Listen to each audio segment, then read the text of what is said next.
জুলাই হত্যা মামলায় আসামি হতে পারেন ডিজিএফআই এর সাবেক মহাপরিচালক শেখ মামুন খালেদ ও অবসরপ্রাপ্ত লেফটেন্যান্ট জেনারেল মাসুদ উদ্দিন চৌধুরী।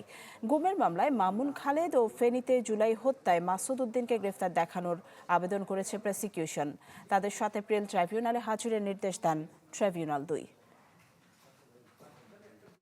111-এর বিতর্কিত দুই সাবেক সেনা কর্মকর্তা মাসুদ উদ্দিন চৌধুরী ও শেখ মামুন খালেদ গ্রেপ্তারের পর ভিন্ন দুটি মামলায় রিমান্ডে আছেন।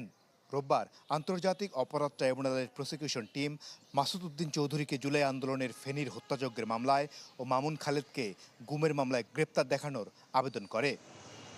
প্রসিকিউশনের আবেদনের পর আন্তর্জাতিক অপরাধ ট্রাইব্যুনাল 2 এই দুইজন সাবেক সেনা কর্মকর্তাকে 7 এপ্রিল হাজির করার নির্দেশ দেন। শুধু তাই নয়, সেদিন তাদের উপস্থিতিতে গ্রেপ্তার দেখানো হবে এই দুটি মামলায়। এই ট্রাইব্যুনালের আওতাধীন আমরা আনার চেষ্টা করছি।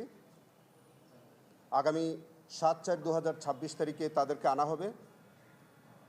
তাদেরকে আমাদের সোনেরেস্টের প্রেয়ার যেটা রয়েছে, তারা আমাদের এই ট্রাইব্যুনালের অভিযোগে গ্রেফতার হওয়ার পর তাদের বিরুদ্ধে অভিযোগ তদন্ত করে আমরা তাদের বিরুদ্ধে রিপোর্ট দাখিল করব। 111-এর ঘটনায় যত শক্তিশালী হোক আসামিরা ছাড় পাবেন না কেউই বলে সাফ জানিয়ে দিয়েছেন চিফ প্রসিকিউটর।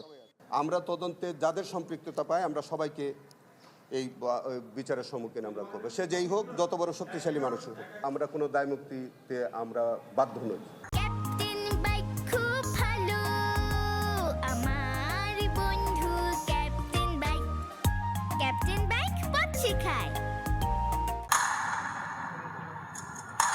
এদিকে যাত্রাবাড়িতে ইমাম হোসেন তাইম হত্যা মামলায় সূচনা বক্তব্য ও সাক্ষ্য গ্রহণ শুরু হয়েছে। এদিন পুলিশের নৃশংসতা ও তাইমকে রক্তাক্ত অবস্থায় টেনে নিয়ে যাওয়ার বর্ণনা দেন রাহাত হোসেন নামের তার এক বন্ধু।